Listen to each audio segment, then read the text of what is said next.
بسم الله الرحمن الرحيم maanta waxaan rabnaa inaan ka hadalno garaad jaamac oo hadlay garaad cali garaadka guud haddaan ugu sootiin subscribe-ka like-ta noo saara haddaan ku sii socdo jamhuuriyaddii barida weyne ee Somaliland waxay tiri 26 Juun yaanu aqoonsi qaadana hadda ka hor bay ku sheekeeyeen calan baanu xamar geen annaga ku darsanay qaladka annaga lahayn hadda Muuse Biixi iyo Saleebaan Gaal iyo dadkaas waa la yaqra wala yaktub wadadan wax qorin waxna akhrin maantay garaad jaamac garaad cali wuxuu u sheegayaa koodu luuliyo in xuriyadii la qaatay xilligii la qaatay asaga u sheegaya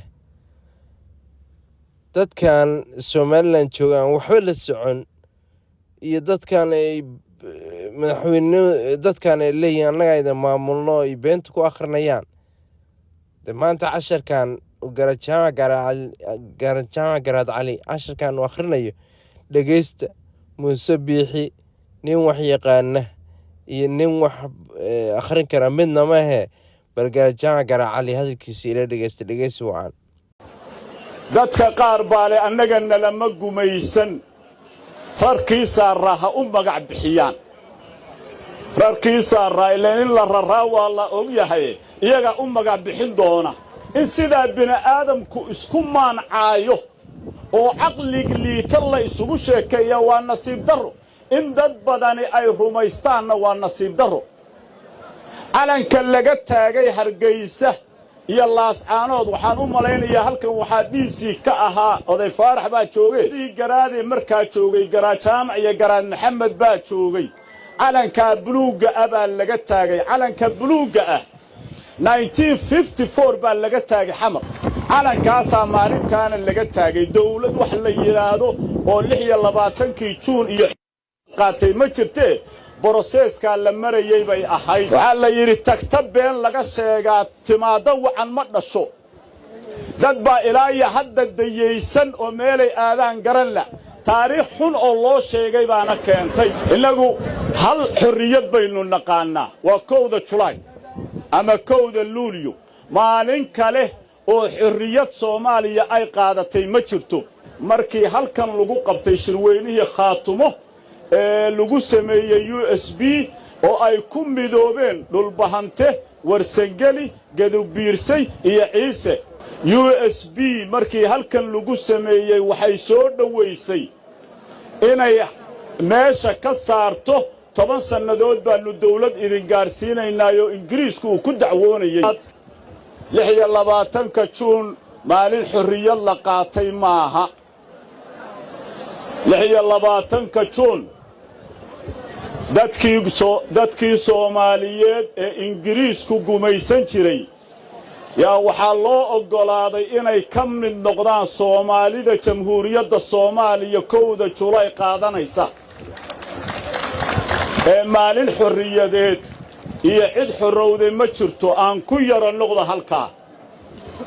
Soomaalida wadamo badan oo reer galbeeda gumaysanayay Soomaalidii Talyaanigu gumaysanayay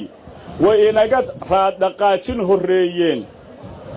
22 November 1949 yay waxay ku guuleysteen in UN ay ku darto wadamada xorriyadda la gaarsiinayo UN Tranship baa la yiraahdaa waxaa loo dhiibay 3 wadan inay la ogaadaan gobonnimo gaarsiinta 3 wadan waxay ahaayeen Philippines iyo Cameroon iyo Egypt muddo markay ka soo wareegtay baynu inagu baraarugnay intii Ingiriisku gumaysan jiray dadka qaar baale annagana lama gumaysan rarkiisa raaha u magac bixiyaan rarkiisa raayleen in la raraa waa la og yahay iyaga u magac bixin doona intii Ingiriisku gumaysan jiray anigu waqooyi oran maaye gadaal bay ka hambabareen sidii odayga adeerkay Faarax uu sheegayay hambabaridaasi waxay ina gaarsiisay labadii xisbiya waddanka ka jiray markii hore way kala qaybsanaayeen siduu tilmaamay USB markii halkan lagu sameeyey waxay soo dhowaysay inay meesha ka saarto 10 sannadood baanu dawlad idin gaarsiinaynaayoo ingiriisku uu ku dacwoonayay 10 sannadood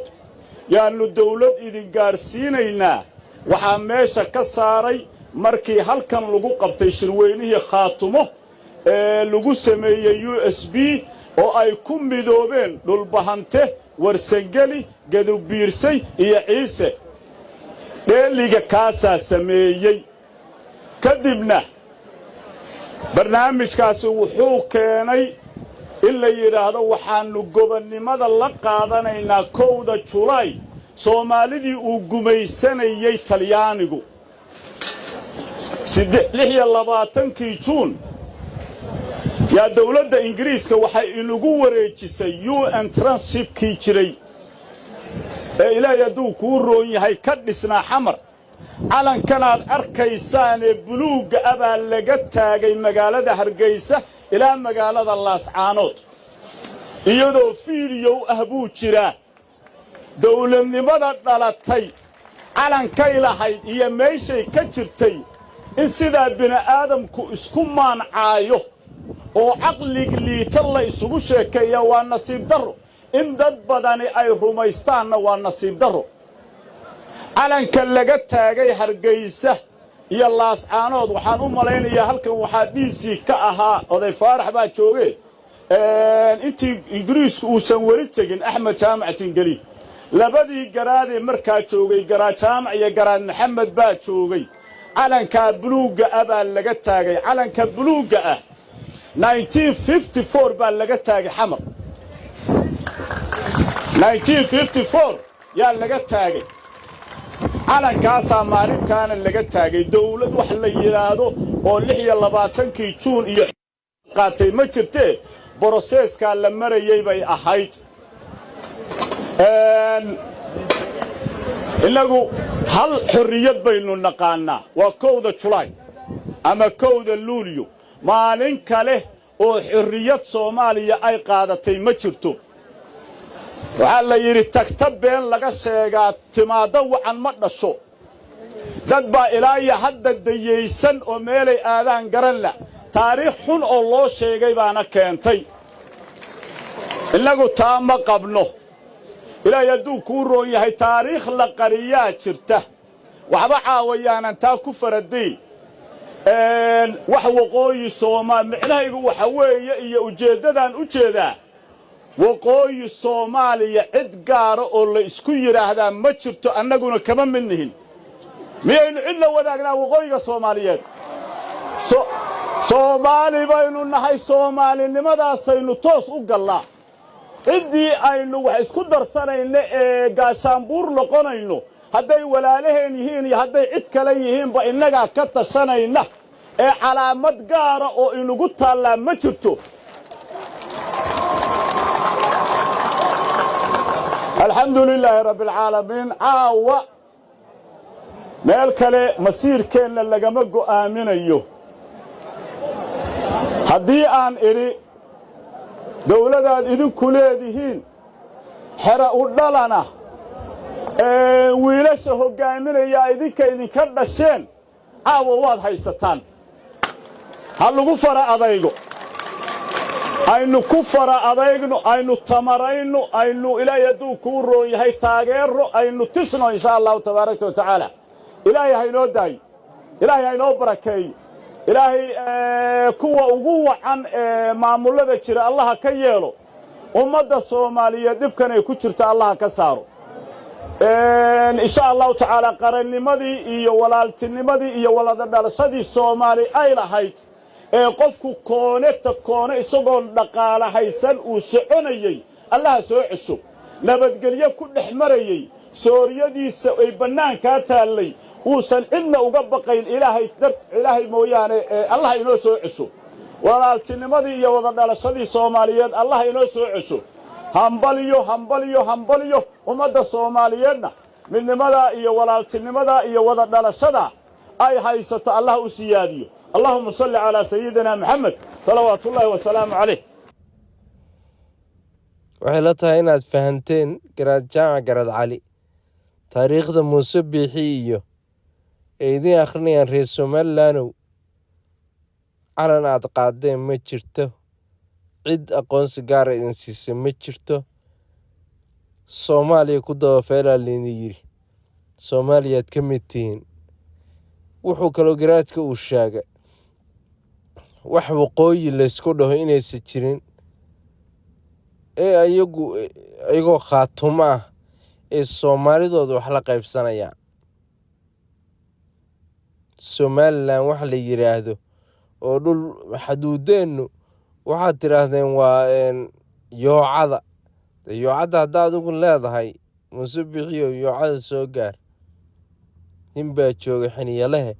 yoocada imaada. wakhtiga waxaan oran lahaa